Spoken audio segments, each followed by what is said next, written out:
ចូលមកដល់ចំណុចទី1ដែលយើងនិយាយពីប្រវត្តិសង្ខេប background របស់ GATT ដំបូងយើងត្រូវដឹងសិនថា GATT នឹងគឺជាអី GATT គឺជាកិច្ចព្រមព្រៀងពាណិជ្ជកម្មពហុភាគីដែលបានចុះហត្ថលេខានៅថ្ងៃទី30ខែតុលាឆ្នាំ1947ហើយក៏បានចូលជាធរមាននៅថ្ងៃទី1មករាឆ្នាំ1948ដែលក្នុងគោលបំណងដើម្បីកាត់បន្ថយការរឹតបន្តឹងពាណិជ្ជកម្មនិងលុបបំបាត់ពន្ធគយនិងឧបសគ្គពាណិជ្ជកម្មផ្សេងៗរវាងប្រទេសដែលជាសមាជិកទាំងមូលចំណុចបន្ទាប់តើហេតុអ្វីបានជា GATT ត្រូវបានបង្កើតឡើង GATT បានកើតមានឡើងដោយសារតែការបរាជ័យនៅក្នុងការបង្កើតអង្គការពាណិជ្ជកម្មអន្តរជាតិដែលយើងហៅថា International Trade Organization ឬក៏ពាក្យកាត់ ITO ក្រោមកិច្ចព្រមព្រៀងរបស់ Bretton Woods បន្ទាប់ពី ITO មិនទទួលបានការអនុម័ត GATT បានក្លាយជាក្របខ័ណ្ឌសម្រាប់គ្រប់គ្រងពាណិជ្ជកម្មអន្តរជាតិរហូតដល់ឆ្នាំ1995 Bretton Woods គឺជាសន្និសីទអន្តរជាតិនៅឆ្នាំ1944ដែលបង្កើតមូលដ្ឋានសម្រាប់ប្រព័ន្ធសេដ្ឋកិច្ចពិភពលោកថ្មីនិងនាំឲ្យមានការបង្កើត IMF World Bank និងជាមូលដ្ឋាននៃ GATT និង WTO គោលការណ៍សំខាន់របស់ GATT មានចំនួន4ដែលទី1គឺប្រទេសដែលទទួលការអនុគ្រោះបំផុត Most Favored Nation ឬ MFN ទី2ការប្រព្រឹត្តដូចជាតិ National Treatment ទី3គោលការណ៍ទៅវិញទៅមក Reciprocity ទី4ការចរចាពាណិជ្ជកម្មធំៗ Negotiation Rounds ដែលអត្ថន័យរបស់វានោះគឺទី1 MFN មានន័យថាមិនរើសអើងរវាងប្រទេសដែលជាសមាជិក Natural Treatment ទំនិញបរទេសនិងទំនិញក្នុងស្រុកទទួលការប្រព្រឹត្តស្មើគ្នា Reciprocity ដល់អត្ថប្រយោជន៍ឲ្យគ្នាទៅវិញទៅមកចំណែកឯ Negotiation Rounds គឺការចរចាជាបន្តបន្ទាប់ដើម្បីកាត់បន្ថយរបាំងពាណិជ្ជកម្មនានាក្នុងនោះផងដែរជុំចរចាសំខាន់របស់ GATT រហូតដល់ឆ្នាំ1994រួមមាន Geneva ឆ្នាំ1947ទី2 Kennedy ឆ្នាំ1964ដល់1967ទី3គឺនៅទីក្រុងតូក្យូពីឆ្នាំ1973ដល់1979ទី4 Uruguay ឆ្នាំ1986ដល់1994ជុំ Uruguay បាននាំឲ្យមានការបង្កើតអង្គការពាណិជ្ជកម្មអន្តរជាតិដែលយើងហៅថា WTO ចឹងសម្រាប់ចំណុចទី2នេះគឺយើងនឹងមកដឹងអំពីចក្ខុវិស័យហើយនិងបេសកកម្មរបស់ JATT គឺ Vision and Mission of JATT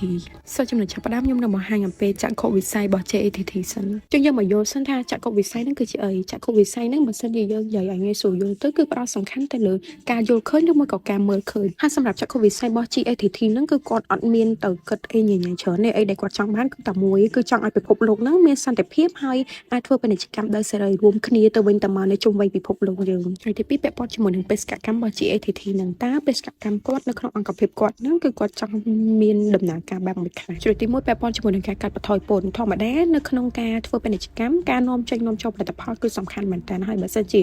ពន្ធនៃការនាំចេញនាំចូលហ្នឹងវាថ្លៃហួសពេកធ្វើឲ្យផលិតផលហ្នឹងពេលចែកចាយទៅលើទីផ្សារទទួលបាននៅអតិថិជនតិចដែរព្រោះដោយសារតែតម្លៃវាខ្ពស់ពេកចំណុចទី2ហ្នឹងគឺគាត់ចង់ឲ្យនៅក្នុងការធ្វើពាណិជ្ជកម្មហ្នឹងគឺមានយុត្តិធម៌រវាងគ្នានឹងគ្នាទៅវិញមកគឺអត់ចង់ឲ្យរបៀបថាប្រទេសណាដែលគាត់មានទំនាក់ទំនងជាមួយគ្នាគាត់លក់ដូរឬក៏ការជួញដូរជាមួយគ្នាមានតម្លៃទាបខុសពីប្រទេសដែលអត់មានទំនាក់ទំនងមួយគ្នាអញ្ចឹងធ្វើឲ្យវាអត់មានតម្លាភាពនៅក្នុងការធ្វើពាណិជ្ជកម្មចំពោះចំណុចចុងក្រោយហ្នឹងគឺ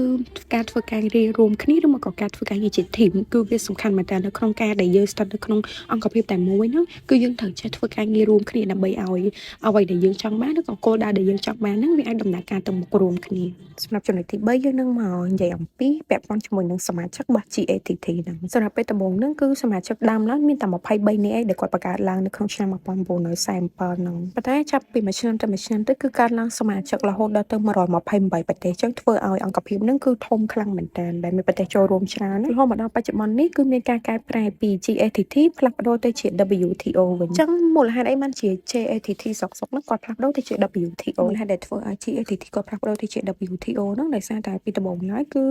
ប្រព័ន្ធគ្រប់គ្រងរបស់ GATT ហ្នឹងមានលក្ខណៈហួសសម័យអាចថាដោយសារតែប្រទេសកាន់តែកើនឡើងទៅ ការមានការអភិវឌ្ឍច្រើនប៉ុន្តែប្រព័ន្ធគ្រប់គ្រងវាអត់ផ្លាស់ប្ដូរហើយចំណុចមួយទៀតហ្នឹងដោយសារតែ GATT គាត់អត់ទាន់ជាអង្គភាពជាផ្លូវការគាត់គ្រាន់តែថាជាសមាគមមួយដែលធ្វើការរកស៊ីឬមកក៏ការធ្វើពាណិជ្ជកម្មជុំគ្នានៅលើពិភពលោកចំណុចដែលក៏សង្កត់មួយទៀតហ្នឹងគឺដំណើរការនៃការធ្វើការរបស់ GATT ហ្នឹងចាប់ផ្ដើមមានការយឺតយ៉ាវដូចជាការដោះស្រាយបញ្ហាពាណិជ្ជកម្មកើតឡើងអីគឺត្រូវចំណាយពេលរាប់ឆ្នាំដើម្បីធ្វើការចរចាដើម្បីដោះស្រាយបញ្ហាមួយហ្នឹងចំណុចជាហេតុធ្វើឲ្យគេផ្លាស់ប្ដូរប្រព័ន្ធគ្រប់គ្រងបែបជា GATT ទៅជា WTO វិញ ចូលមកដល់ចំណុចទី4តកតងជាមួយនឹងសមិទ្ធផលធំៗក្នុងរយៈពេល5ឆ្នាំចុងក្រោយរបស់ GATT ក្នុងអំឡុងពេលចរចាសវនាការក្រុងអ៊ុយរ៉ាកាយរ៉ោនជិតបញ្ចប់ GATT បានសម្រេចសមិទ្ធផលប្រវត្តិសាស្ត្រចំនួន5មុននឹងបដូរខ្លួនទៅជាអង្គការអចិន្ត្រៃយ៍ 1. បង្កើតអង្គការ WTO ដែលនៅឆ្នាំ1994ប្រទេសចំនួន123បានចុះហត្ថលេខាលើកិច្ចព្រមព្រៀង Marrakesh Agreement ដើម្បីរំលាយ GATT ហើយបង្កើតអង្គការពាណិជ្ជកម្មពិភពលោកគឺ WTO ជំនួសវិញនៅឆ្នាំ1995 2. កាត់បន្ថយពន្ធគយយ៉ាងខ្លាំង Deep Industrial Tariff Cut បណ្ដាប្រទេសអភិវឌ្ឍបានយល់ព្រមកាត់បន្ថយពន្ធគយលើទំនិញឧស្សាហកម្មជាមធ្យម 40% ហើយថែមទាំងលុបបំបាត់ពន្ធគយទាំងស្រុងលើវិស័យសំខាន់ៗដូចជាឱសថនិងបរិក្ខារពេទ្យ 3. ពង្រីកទៅលើសេវាកម្មនិងកម្មសិទ្ធិបញ្ញា Expanding into the Digital and Service Age ដែលគេបានបង្កើតច្បាប់សកលថ្មីគឺ GATS គ្រប់គ្រងពាណិជ្ជកម្មសេវាកម្មដូចជាធនាគារនិងទូរគមនាគមន៍និង TRIPS ការពារសិទ្ធិអ្នកនិពន្ធម៉ាកសញ្ញានិងប៉ាតង់ប្រឆាំងទំនិញក្លែងក្លាយ 4. បើកចំហវិស័យកសិកម្មនិងវាយនភ័ណ្ឌ Tracking Untouchable Sectors Agriculture and Textiles បាននាំយកវិស័យដែលធ្លាប់តែបិទជិតនិងរសើបខ្លាំងទាំងពីរនេះមកដាក់ក្រោមច្បាប់ពាណិជ្ជកម្មសេរីសកលដោយកាត់បន្ថយការឧបត្ថម្ភធនពីរដ្ឋនិងលុបបំបាត់ការកម្រិតកូតានាំចូល 5. ពង្រឹងប្រព័ន្ធដោះស្រាយវិវាទ Overhauling the Dispute Settlement System ដោយបានកែតម្រង់ប្រព័ន្ធច្បាប់បានបង្កើតយន្តការដោះស្រាយវិវាទដែលមានលក្ខណៈបង្ខំ binding ដើម្បីទប់ស្កាត់មិនឲ្យប្រទេសនានាប្រើសិទ្ធិ veto បដិសេធកំហុសរបស់ខ្លួនចូលមកដល់ចំណុចចុងក្រោយដែលយើងនឹងនិយាយតាក់ទងទៅនឹង GATT នោះគឺបញ្ហាប្រឈមបច្ចុប្បន្ន GATT មានគោលបំណងសំខាន់បំផុតគឺលើកកម្ពស់ពាណិជ្ជកម្មសេរីដោយទន្ទឹមគ្នានេះផងដែរបច្ចុប្បន្ននេះ GATT ក៏កំពុងប្រឈមទៅនឹងបញ្ហាជាច្រើនរួមមានទី1ការកើនឡើងនៃគោលនយោបាយការពារទីផ្សារប្រទេសមួយចំនួនដំឡើងពន្ធនាំចូលឬដាក់របាំងពាណិជ្ជកម្មដើម្បីការពារឧស្សាហកម្មនិងការងារក្នុងស្រុកដែលនេះធ្វើឲ្យពាណិជ្ជកម្មសេរីមានការលំបាកនិងកាត់បន្ថយលំហូរទំនិញរវាងប្រទេសនិងប្រទេសបញ្ហាបន្ទាប់គឺចំនួនពាណិជ្ជកម្មរវាងប្រទេសធំៗចំនួនកើតមានរវាងប្រទេសមហាអំណាចមួយចំនួនតាមរយៈការដាក់ពន្ធទំនិញគ្នាទៅវិញទៅមកចំនួននេះបង្កនូវភាពមិនច្បាស់លាស់ក្នុងទីផ្សារពិភពលោកនិងផលប៉ះពាល់ដល់ប្រទេសផ្សេងៗជាឧទាហរណ៍ជាក់ស្ដែងនៅក្នុងឆ្នាំ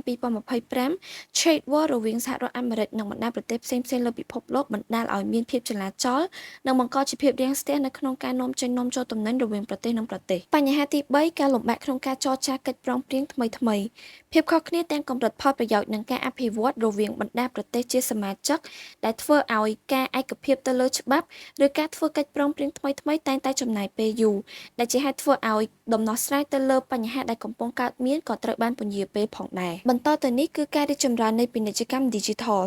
ពាណិជ្ជកម្មតាមអ៊ីនធឺណិតនិងសេវាកម្ម Digital បច្ចុប្បន្ននេះបានធ្វើឲ្យការបង្កើតឬអនុម័តច្បាប់មិនទាន់មានភាពសមស្របដោយហេតុថា GATT ត្រូវបានបង្កើតមុនសម័យ Digital ដូច្នេះច្បាប់មួយចំនួននៅមិនទាន់សមស្របនៅក្នុងការប្រើប្រាស់សម្រាប់ពាណិជ្ជកម្មបែបថ្មីនេះទេចំណុចទី5ភាពខុសគ្នារវាងប្រទេសកំពុងអភិវឌ្ឍនិងប្រទេសអភិវឌ្ឍគម្លាតផ្នែកបច្ចេកវិទ្យាដើមទុននិងសមត្ថភាពផលិតខុសគ្នាដែលធ្វើឲ្យប្រទេសកំពុងអភិវឌ្ឍពិបាកប្រកួតប្រជែងនិងត្រូវការការគាំទ្របន្ថែមដើម្បីទទួលបានអត្ថប្រយោជន៍ពីពាណិជ្ជកម្មសេរីចុងក្រោយគឺការកើនឡើងនៃក្រុមពាណិជ្ជកម្មតំបន់និងកិច្ចព្រមព្រៀងពាណិជ្ជកម្មសេរីធំៗ Mega FTA ដែលកំពុងបែងចែកការគ្រប់គ្រងពាណិជ្ជកម្មសកលដែលធ្វើឲ្យការគ្រប់គ្រងពាណិជ្ជកម្មសកលដែលពឹងផ្អែកទៅលើក្របខ័ណ្ឌ WTO ថយចុះឬមានន័យថាក្របខ័ណ្ឌ World Trade Organization កំពុងថយចុះអំណាចឬរួមតូចនៃវិសាលភាពក្នុងការគ្រប់គ្រងពាណិជ្ជកម្មសកលដូច្នេះយើងអាចទាញសេចក្តីសន្និដ្ឋានរួមបានថា GATT បានដើរតួនាទីយ៉ាងសំខាន់នៅក្នុងការជំរុញ ពាណិជ្ជកម្មអន្តរជាតិទោះជាយ៉ាងណាក្តីបញ្ហាដូចជាការការពារទីផ្សារចំនួនពាណិជ្ជកម្មការយឺតយ៉ាវក្នុងការចរចានិងការរីកចម្រើននៃពាណិជ្ជកម្ម Digital នៅតែជាបញ្ហាប្រឈមដែលត្រូវការកិច្ចសហប្រតិបត្តិការពីប្រទេសទាំងអស់ដែលជាសមាជិក។